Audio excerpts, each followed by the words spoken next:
আসসালামু আলাইকুম। নজরুল ইসলাম বাবু স্বাগত জানাচ্ছি এটিভির মধ্যরাতের খবরে। ক্রাউন সিমেন্ট শিরোনাম দেখছিলেন, এবার পুরো খবর।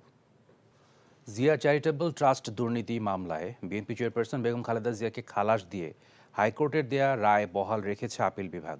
হাইকোর্টের রায়ের বিরুদ্ধে রাষ্ট্র এবং দুদকের করা লিভ টু আপিল খারিজ করে সোমবার এই আদেশ দেন বিচারপতি মোহাম্মদ আশফাকুল ইসলামের নেতৃত্বাধীন পূর্ণাঙ্গ বেঞ্চ। হাসান জাবেদের রিপোর্ট। জিয়া চ্যারিটেবল ট্রাস্ট দুর্নীতি মামলায় বিএনপি চেয়ারপারসন বেগম খালেদা জিয়াকে বিশেষ জজ আদালতের দেয়া 7 বছরের সাজা বাতিল করে রায় দিয়েছিল হাইকোর্ট। সেই রায়ের বিরুদ্ধে রাষ্ট্রপক্ষ এবং দুদক লিভ টু আপিল করে। বেশ কিছুদিন ধরে সেই আবেদনের শুনানির জন্য আপিল বিভাগের কার্যতালিকায় ছিল। সোমবার শুনানি শেষে হাইকোর্টের রায় বহাল রেখে আদেশ দেয় আপিল বিভাগ। তাকে অ্যাকুইটাল দিয়েছে, খালাট দিয়েছে,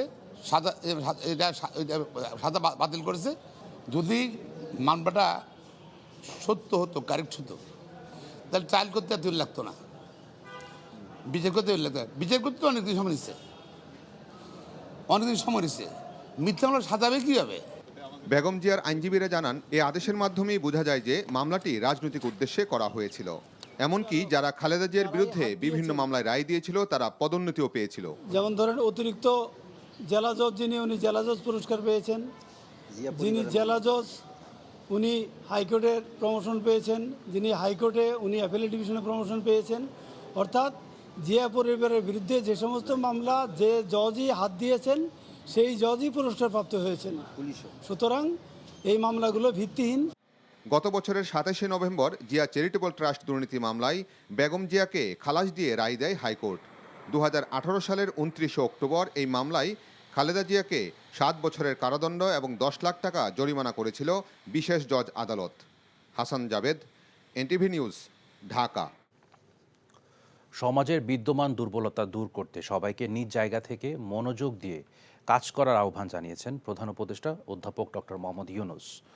তিনি সোমবার রাজধানীর কাকরাইলে আঞ্জুমান মফিদুল ইসলামের দোয়া ও ইফতার মাহফিলে দেয়া বক্তব্যে এই আহ্বান জানান। এর আগে প্রধান উপদেষ্টা আঞ্জুমান মফিদুল ইসলামের নতুন ভবন আঞ্জুমান জেআর টাওয়ারের উদ্বোধন করেন। পরে তিনি এতিম শিশুদের সঙ্গে ইফতার করেন। এ সময় প্রধান উপদেষ্টা বলেন, বাংলাদেশে বহু প্রতিষ্ঠান রয়েছে, তবে আঞ্জুমান মফিদুল ইসলাম দীর্ঘমেয়াদে টিকে আছে। সেই সাথে তারা বেওয়ারিশ লাশ দাফনের এবং এতিম শিশুদের লালন পালন করছে। এমন প্রতিষ্ঠান উপমহাদেশে আর খুঁজে পাওয়া যাবে কিনা জানা নেই উল্লেখ করে অধ্যাপক ইউনূস এটি ঐতিহাসিক ও অনন্য প্রতিষ্ঠান হিসেবে কার্যক্রম চালিয়ে যাচ্ছে।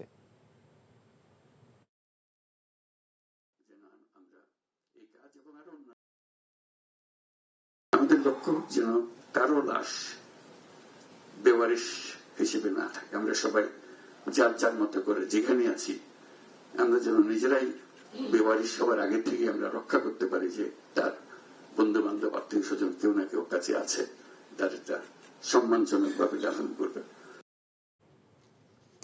নির্বাচনের রোডম্যাপ দিতে যত দেরি হবে দেশের সমস্যা তত বাড়বে বলে মন্তব্য করেছেন বিএনপি স্থায়ী কমিটির সদস্য আমির খসরু মাহমুদ চৌধুরী। সোমবার জাতীয়তাবাদী আইনজীবী ফোরামের নেতাকর্মীদের নিয়ে শহীদ রাষ্ট্রপতি জিয়াউর রহমানের মাজারে শ্রদ্ধা নিবেদন শেষে এই কথা বলেন তিনি। ডিসেম্বরের মধ্যে নির্বাচন আয়োজন সম্ভব কিনা এমন প্রশ্নের জবাবে আমির খসরু বলেন, জুনের মধ্যেও সম্ভব নির্বাচন করা। জাতীয় নাগরিক পার্টি সেকেন্ড রিপাবলিকের যে দাবি জানিয়েছে তা বাস্তবায়ন করতে জনগণের ম্যান্ডেট নিয়ে সংসদে তা পাশ করতে হবে।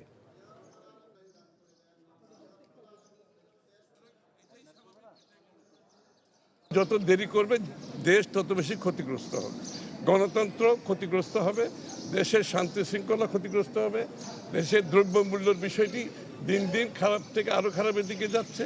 সুতরাং দেশের মানুষের সাথে, গণতন্ত্রের সাথে, জনগণের সাথে দ্রুততম সময়ে গণতান্ত্রিক অর্ডার ফিরিয়ে আনতে হবে। এক এক দিন যাচ্ছে গণতান্ত্রিক সরকার ব্যতীত, এক এক দিন সমস্যা বাড়ছে। ডিসেম্বরের মধ্যে কি নির্বাচন সম্ভব? আর নির্বাচন তো জুন মাসের মধ্যে সম্ভব। নির্বাচন কমিশন যেটা বলছে, তারা তো তাদের প্রস্তুতি সম্বন্ধে কোনো সন্দেহ তো কেউ প্রকাশ করছে না। সুতরাং এটা তো সরকারকে বলতে হবে, সরকারের পলিটিক্যাল উইল থাকতে হবে, ইচ্ছা থাকতে হবে, এবং সেটার অপেক্ষায় জনগণ আছে। জামাতে ইসলামের এবারের ঈদ হবে শহীদ পরিবারের সাথে, এমন প্রতিশ্রুতি দিয়েছেন জামাতে ইসলামের আমির ডাক্তার শফিকুর রহমান। সোমবার সন্ধ্যায় ইস্কাটনে বাংলাদেশ জামাতে ইসলামী ঢাকা মহানগরী দক্ষিণের উদ্যোগে জুলাই অভ্যুত্থানে আহত, পঙ্গু ও শহীদ পরিবারের সম্মানে ইফতার মাহফিল অনুষ্ঠানে এসব বলেন তিনি। বলেন, শহীদদের নিয়ে জামাত কোনো রাজনীতি করবে না। শহীদরা জামাতের পরিবারের সদস্য উল্লেখ করে সকলকে তাদের খোঁজ নেয়ার অনুরোধ জানান। শহীদরা অপমানিত হয় এমন কোনো কাজ না করার জন্য সকলের প্রতি আহ্বান জানান তিনি। এ সময় শহীদদের কথা বলতে গিয়ে খানিকটা আবেগ আপ্লুত হয়ে পড়েন জামাতের আমির।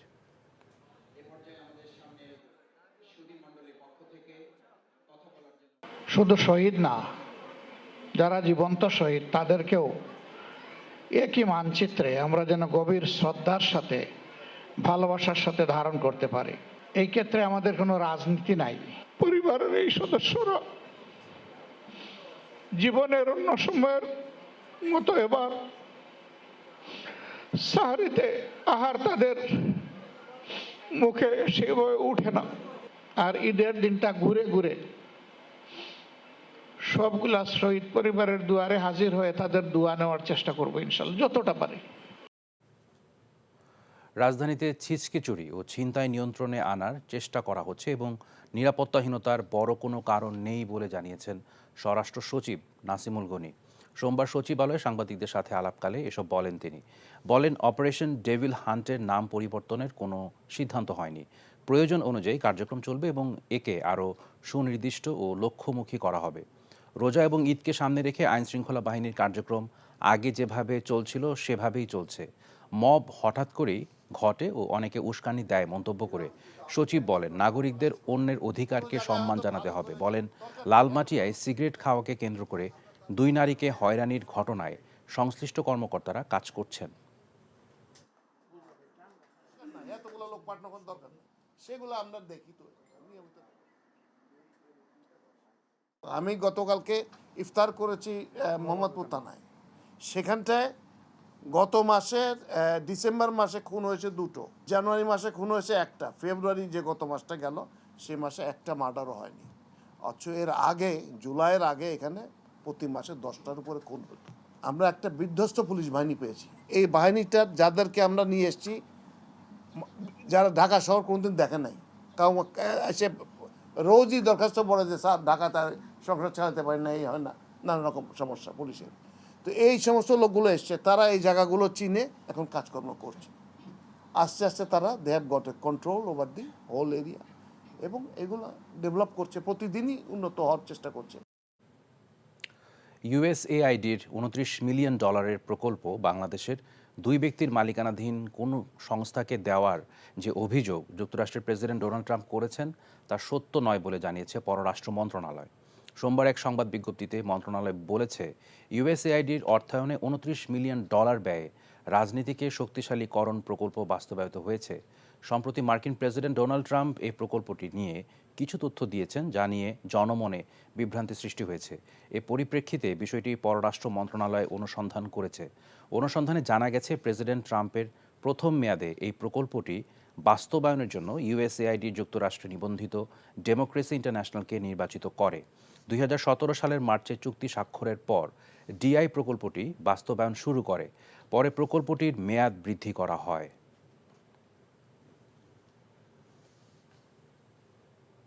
মঙ্গলবার জাতীয় স্মৃতিসৌধে পুষ্পস্তবক অর্পণের মধ্য দিয়ে আনুষ্ঠানিক কর্মসূচি শুরু করবে নতুন রাজনৈতিক দল জাতীয় নাগরিক পার্টি এনসিপি। জাতীয় নাগরিক কমিটির কেন্দ্রীয় কার্যালয়ে সাংবাদিকদের এমনটি জানান সংগঠনের উত্তরাঞ্চলের মুখ্য সংগঠক সার্জিস আলম। আর অন্য নেতারা জানিয়েছেন, ঈদের পর থেকে গণপরিষদ নির্বাচন ও নতুন সংবিধানের দাবিতে কর্মসূচি শুরু করবে দলটি। নূর হোসেনের রিপোর্টে বিস্তারিত। দেশের রাজনীতিতে আলোড়ন সৃষ্টি করে গত শুক্রবার আত্মপ্রকাশ হয়েছিল জুলাই আগস্ট গণ অভ্যুত্থানে নেতৃত্ব দেয়া ছাত্রনেতাদের রাজনৈতিক দল জাতীয় নাগরিক পার্টির। জনসম্পৃক্ততা বাড়াতে এবার মাঠে নামতে প্রস্তুত দলের কেন্দ্রীয় নেতারা। জাতীয় স্মৃতিসৌধে মহান মুক্তিযুদ্ধের শহীদদের প্রতি শ্রদ্ধা নিবেদনের মধ্য দিয়ে আনুষ্ঠানিক কার্যক্রম শুরু করবে নতুন এই রাজনৈতিক দল। নতুন যাত্রায় রাজনৈতিক দলগুলোর গঠনমূলক সমালোচনা প্রত্যাশা করেন সংগঠনের মুখ্য সংগঠক সার্জিস আলম। আমরা রায়ের বাজার যে কবরস্থান রয়েছে, যেখানে আমাদের অনেক এই অভ্যুত্থানে বেওয়ারিশ লাশ রয়েছে, আমাদের জায়গা থেকে শ্রদ্ধার্ঘ অর্পণ করব। রাজনৈতিক যে দলগুলো রয়েছে তাদের ভিতরে যেন এই পারস্পরিক মিউচুয়াল রেসপেক্টের জায়গাটুকু থাকে, যে কাউকে বলার জন্য আমি কিছু বলছি, কাউকে আমার প্রশ্নবিদ্ধ করতে হবে বা কাউকে আমার কিছুটা হেয় করতে হবে দেখেই বলছি, এরকম যেন না হয়। বরং আমার যদি কনক্রিট কিছু থাকে তখনই যেন আমি বলি, এবং আমার যদি কোনো পরামর্শ থাকে সেটিও যেন আমরা দেই। সেকেন্ড রিপাবলিক প্রতিষ্ঠা, গণপরিষদ নির্বাচন এবং নতুন সংবিধানের দাবিতে ঈদের পর থেকে রাজপথে কর্মসূচিতে সরব হবে জাতীয় নাগরিক পার্টি। মুক্তিযুদ্ধ সহ দেশের মানুষের অতীতের সমস্ত সংগ্রামকে সেকেন্ড রিপাবলিকে গুরুত্ব দেওয়া হবে বলেও জানান নেতারা। এর আগে তো রাজনৈতিক দলগুলো অনেক কিছু চায়নি, কিন্তু বাংলাদেশে ঘটেছে। বাংলাদেশের রাজনৈতিক দলগুলো তো গণঅভ্যুত্থান ঘটবে এটা তাদের চিন্তার মধ্যে ছিল না, কিন্তু বাংলাদেশে গণঅভ্যুত্থান ঘটেছে। এখন যদি জনগণ এটার পক্ষে আসে, গণপরিষদ নির্বাচন, আমরা যদি তাদেরকে বোঝাতে পারি, সক্ষম হই যে এটা আসলে সংবিধান যারা আপনার প্রতিনিধি হবেন তারা সংসদে গিয়ে সংবিধান প্রণয়ন করবেন, তাহলে জনগণ খুব সহজেই এটার সাথে রেসপন্স করবেন, বুঝতে পারবে। অভ্যুত্থানের মাধ্যমেই আসলে এই সংবিধানটাকে বাংলাদেশের মানুষ খারিজ করে দিয়েছে। এবং দেখেন, বাংলাদেশের মানুষের যে আকাঙ্ক্ষা, সেটা তো বাংলাদেশের মানুষ দিয়েছে। অভ্যুত্থানের মাধ্যমে যেমন উত্তর দিয়েছে, সেরকম বাংলাদেশের সারা বাংলাদেশের এবং ঢাকা শহরের সব দেয়ালে দেয়ালে কিন্তু সেই সংবিধানগুলো লেখা হয়ে গেছে, মানুষের আকাঙ্ক্ষাটা লেখা হয়েছে। নেতাদের প্রত্যাশা, দেশের বঞ্চিত জনগোষ্ঠীর অধিকার আদায়ের সংগ্রামকে বেগবান করবে জাতীয় নাগরিক পার্টি। নূর হোসেন, এনটিভি নিউজ, ঢাকা। নবগঠিত রাজনৈতিক দল জাতীয় নাগরিক পার্টি এনসিপিকে স্বাগত জানালেও বিএনপি নেতারা বলছেন সরকারের ছায়াতলে এই দল গঠিত হয়েছে বলে যদি মানুষের মনে সন্দেহ হয় তাহলে সরকারের নিরপেক্ষতা নিয়ে প্রশ্ন উঠবে। আর জামাতে ইসলামীর নেতারা বলছেন বিভেদের রাজনীতি পরিহার করে নতুন দলকে মানুষের কাছে যেতে হবে। বিএনপি স্থায়ী কমিটির সদস্য ইকবাল হাসান মাহমুদ টুকু ও জামাতের কেন্দ্রীয় কর্মপরিষদ সদস্য ডক্টর শফিকুল ইসলাম মাসুদের সাথে কথা বলে আরও জানাচ্ছেন হাসান মাহমুদ। ছাত্র জনতার গণ অভ্যুত্থান পরবর্তী সময়ে নতুন রাজনৈতিক বন্দোবস্তের নানা আলোচনার মধ্যেই আত্মপ্রকাশ ঘটে জাতীয় নাগরিক পার্টির। স্বাধীনতার পর বাংলাদেশে বিভিন্ন সময়ে নতুন রাজনৈতিক দল আত্মপ্রকাশ করলেও ছাত্র জনতার গণ অভ্যুত্থানের মতো ভিন্ন প্রেক্ষাপটের পরে নতুন দল ইতিবাচক পরিবর্তন আনবে বলে মনে করেন বিএনপি নেতারা। তবে ক্ষমতার ছায়াতলে তা কতটা সম্ভব এমনটা শঙ্কাও তাদের। একটা নতুন দল হয়েছে, স্বাগতমই জানাই, কিন্তু এখন হচ্ছিল যে মানুষ সেই দল নিয়ে কি ভাবছে সেটা বড় কথা। মানুষের মনে যদি এটা সন্দেহ হয় যে এটা সরকারের ছায়াতে এই দল গঠন করা হয়েছে, তাহলে তো প্রশ্ন আসবে যে এই অন্তর্বর্তীকালীন সরকারের অধীনে সুষ্ঠু নিরপেক্ষ নির্বাচন হবে না। মানুষের মধ্যে সন্দেহটা আছে। তা আমি মনে করি যে দল হিসাবে তারা কি করবে, কোথায় যাবে, এটা ভবিষ্যৎ বলে দেবে। জন আকাঙ্ক্ষা বাস্তবায়নের স্বপ্ন দেখিয়ে যে নতুন রাজনৈতিক দলের যাত্রা শুরু হয়েছে, তাদেরকে তা জনগণের দুয়ারেই নিয়ে যেতে হবে, আর উতরাতে হবে চড়াই উতরাই, এমন মত জামায়াত নেতাদের। আমরা তাদের কাছে একজন সাধারণ মানুষ হিসাবে তিনটা জিনিস প্রত্যাশা থাকবে। একটা হচ্ছে দেশের স্বাধীনতা সার্বভৌমত্ব অক্ষুণ্ণ রাখা এবং এটাকে অর্থবহ করার জন্য কাজ করা। সেকেন্ড হচ্ছে সাধারণ মানুষকে ঐক্যবদ্ধ রাখার প্রক্রিয়াটা মেনটেন করা, কোনো অবস্থাতেই যেন বিভেদের রাজনীতি না আসে। আমাদের রাজনীতিটা যেন শুধু একটা রাজনীতির নামে না হয়, এটা যেন জনগণের অধিকার সংরক্ষণের জায়গাটা আমরা কভার করতে পারি। প্রতিশ্রুতি অনুযায়ী নতুন দল কতটা কাজ করতে পারবে তার উপর নির্ভর করবে জনগণের কাছে তাদের গ্রহণযোগ্যতাও। রাজনীতিবিদদের এমনই মত। Hasan Mahmud, NTV news, Dhaka. অনিয়ম ও দুর্নীতির অভিযোগে খুলনা মেডিকেল বিশ্ববিদ্যালয়ের ভিসির পদত্যাগে 24 ঘন্টার আলটিমেটাম দিয়েছে চিকিৎসক সমাজ ও খুলনাবাসী। সোমবার দুপুরে মানববন্ধন থেকে ভিসি মাহবুবুর রহমানের পদত্যাগ দাবি জানানো হয়। এ সময় বক্তারা অভিযোগ করেন দলীয় বিবেচনায় এবং আলোচিত শেখ বাড়ির আশীর্বাদ পুষ্ট মাহবুবুর রহমানকে বিশ্ববিদ্যালয়ে ভিসি বানানো হয়। বিভিন্ন দুর্নীতির অভিযোগ এনে ভিসির তত্ত্বাবধানে বিশ্ববিদ্যালয় চালানো নিয়ে উদ্বিগ্নের কথা জানান চিকিৎসক সমাজ। মানববন্ধনে সভাপতিত্ব করেন বিএমের সাবেক সভাপতি ডাক্তার রফিকুল ইসলাম বাবুল। এ সময় নাগরিক নেতা ও সাংবাদিক রকিবুল ইসলাম মতি, ড্যাবের সাংগঠনিক সম্পাদক ডাক্তার SM আকরামুজ্জামান সহ অন্যরা উপস্থিত ছিলেন।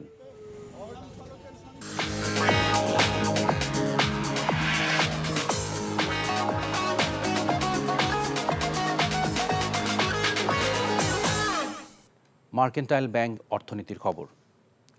ভোক্তা পর্যায়ে কমল তরলীকৃত পেট্রোলিয়াম গ্যাস এলপিজির দাম। আজ থেকে 28 টাকা কমে 12 কেজি বোতলজাত এলপি গ্যাস বাজারে পাওয়া যাবে 1478 টাকায়। সোমবার দুপুরে রাজধানীর কাউরান বাজারের টিসিবি ভবনে সংবাদ সম্মেলন করে দাম কমানোর ঘোষণা দেয় এনার্জি রেগুলেটরি কমিশন বিইআরসি। সংস্থাটির চেয়ারম্যান জালাল আহমেদ জানান, আন্তর্জাতিক বাজারে দাম কমায় দেশের বাজারেও দাম সমন্বয় করা হলো, যা সোমবার সন্ধ্যা থেকে কার্যকর হয়েছে। একই সঙ্গে ভোক্তা পর্যায়ে অটো গ্যাসের দাম 1 টাকা 31 পয়সা কমিয়ে 66 টাকা 43 পয়সায় সমন্বয় করা হয়েছে। আন্তর্জাতিক বাজারের মূল্য বিশ্লেষণ করে প্রতি মাসে ভোক্তা পর্যায়ে এলপি গ্যাসের দাম নির্ধারণ করে দেয় বাংলাদেশ এনার্জি রেগুলেটরি কমিশন। প্রবাসের খবর। মক্কা এনটিভি দর্শক ফোরামের সিনিয়র সহসভাপতি ও ব্যবসায়ী আক্তার হোসেনের দোকান বাড়ি জোরপূর্বক দখলের অভিযোগে ভূমিদস্যু আব্দুল ওয়াহাব ভুইয়ার বিরুদ্ধে সংবাদ সম্মেলন করেছেন ভুক্তভোগী পরিবার। সৌদি আরব থেকে এনটিভি মক্কা প্রতিনিধি কামাল পারভেজ ওভি জানিয়েছেন, মক্কার ঢাকা কাচি রেস্টুরেন্টে আয়োজিত সংবাদ সম্মেলনে এ ঘটনার বিচার দাবি করে প্রবাসী আক্তার হোসেন জানান, গত জানুয়ারি মাসের ২৬ ফেব্রুয়ারি রাতের আধারে পার্শ্ববর্তী জমির মালিক আব্দুল ওয়াহাব ভুইয়া তার ও তার স্ত্রী শাহিনা সুলতানার নামে ক্রয়সূত্রে মালিকানা প্রাপ্ত জমিতে দোকানের টিন খুলে ৩ লাখ টাকার মালামাল লুটপাট করে। পরবর্তীতে ২৩ ফেব্রুয়ারি আরেক দফা দখলবাজি চালিয়ে সেখানে দেয়াল নির্মাণের চেষ্টা করে। প্রবাসী আক্তার হোসেন দেশে তার মেয়ে মায়া হোসেনের নিরাপত্তা ও সম্পত্তি ফিরে পেতে সরকার তথা প্রশাসনের হস্তক্ষেপ কামনা করেছেন।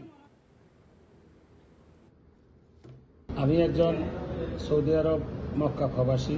এই আজকে সংবাদ সম্মেলন করতে বাধ্য হয়েছি আমার জেনুইন জায়গা রক্ষা করার জন্য। করব প্রবাসীদের জান মাল এবং সম্পদ রক্ষার জন্য যাতে সরকার গুরুত্বপূর্ণ ভূমিকা পালন করে। আক্তার হোসেন সাহেব ব্যবসায়ী, ওনার ঢাকাস্থ ডেমরা বাঁশের পোলের যে জায়গাটা উনি ক্রয় করছেন, উনি প্রকৃত মালিক, কিন্তু অন্যায়ভাবে ওনার জায়গাটা জোর দখল করছে। এই জন্য আমরা একজন প্রবাসী হইয়া এর তীব্র নিন্দা ও প্রতিবাদ জানাচ্ছি। বাহরাইনস্থ নেত্রকোনা জেলা জাতীয়তাবাদী ফোরামের আহ্বায়ক কমিটি গঠনকল্পে আলোচনা সভার আয়োজন করা হয়। এনটিভি বাহরাইন প্রতিনিধি সৈয়দ মামুন জানান, বাহরাইনের রাজধানী মানামায় কুকমিল রেস্টুরেন্টে আলোচনা সভায় সভাপতিত্ব করেন জাহাঙ্গীর আলম। অনুষ্ঠান সঞ্চালনা করেন নাজিম উদ্দিন। অতিথি হিসেবে উপস্থিত ছিলেন মোজাম্মেল বিল্লাল পাঠান, আবুল মিয়া, মতি মিয়া, আজিজুল মিয়া, রহিম তালুকদার, শাহপরান, সুজন, সবুজ, সোহেল মিয়া, রবিন, রফিকুল ইসলাম। নেত্রকোনা জেলা বাহরাইন প্রবাসী 10টি থানার নেতাকর্মীদের মতামতের ভিত্তিতে এই আহ্বায়ক কমিটি গঠন করা হবে। এই সময় বাহরাইন নেত্রকোনা জেলা জাতীয়তাবাদী ফোরামের নেতা বলেন, বিএনপির ভারপ্রাপ্ত চেয়ারম্যান তারেক রহমান ছাত্র জনতার আন্দোলনকে একটি গণ আন্দোলনে রূপান্তরিত করে ফ্যাসিস্ট মাফিয়া স্বৈরাচার সরকারের পতন ত্বরান্বিত করেন। তারেক রহমানের নেতৃত্বে বাংলাদেশ জাতীয়তাবাদী দলের আদর্শের সৈনিকেরা ঐক্যবদ্ধ। বাংলাদেশ নোয়াখালী জেলার কৃতি সন্তান আব্দুর রহমানের উদ্যোগে সৌদি আরব তাবুক আয়াত বিডি ক্রিকেট টুর্নামেন্টে দ্বিতীয় আসরের ফাইনাল খেলা অনুষ্ঠিত হয়েছে। তাবুক প্রতিনিধি ইসমাইল খান টিটু জানান, 28 ফেব্রুয়ারি নাদিম পার্ক মাঠে আয়াত বিডি টুর্নামেন্টে ফাইনাল খেলায় অংশগ্রহণ করেন তাবুক ফ্রেন্ডস ক্লাব বনাম তাবুক সানাইয়া 11 ক্লাব। ফ্রেন্ডস ক্লাবের অধিনায়কত্ব করেন মোহাম্মদ খাদেম। সানাইয়া 11 ক্লাবের অধিনায়ক ছিলেন পরশ। সানাইয়া 11 টসে জিতে ব্যাট করার সিদ্ধান্ত নেন। 20 ওভার ব্যাটিং করে 366 রান সংগ্রহ করে। তাবুক ফ্রেন্ডস ক্লাব 366 রানের টার্গেটে ব্যাট করতে নেমে সব উইকেট হারিয়ে 160 রান সংগ্রহ করে, যার ফলে 206 রানের বিশাল ব্যবধানে তাবুক সানাইয়া 11 ক্লাব জয়লাভ করে। ফাইনাল খেলায় ম্যান অব দ্য ম্যাচ নির্বাচিত হন Rubel Hossain. Man of the series নির্বাচিত হন তাবুক সানাইয়া 11 উদ্বোধনী ব্যাটসম্যান মোহাম্মদ কবির হোসেন। খেলায় আম্পায়ারের দায়িত্ব পালন করেন বাংলাদেশি সৌদি আরব প্রবাসী মোহাম্মদ সুমন মিয়া ও ইমতিয়াজ আহমেদ। পরে বিজয়ীদের মাঝে পুরস্কার বিতরণ করেন তাবুক আয়াত বিডি ক্রিকেট টুর্নামেন্টের আয়োজক মোহাম্মদ সুমন মিয়া, আব্দুর রহমান। ক্রিকেট টুর্নামেন্ট আয়োজক আব্দুর রহমান মোহাম্মদ সুমন বলেন, প্রতি বছর প্রবাসীদেরকে নিয়ে এই ক্রিকেট টুর্নামেন্টের আয়োজন। এবারের টুর্নামেন্টে 8টি দল অংশগ্রহণ করেছে।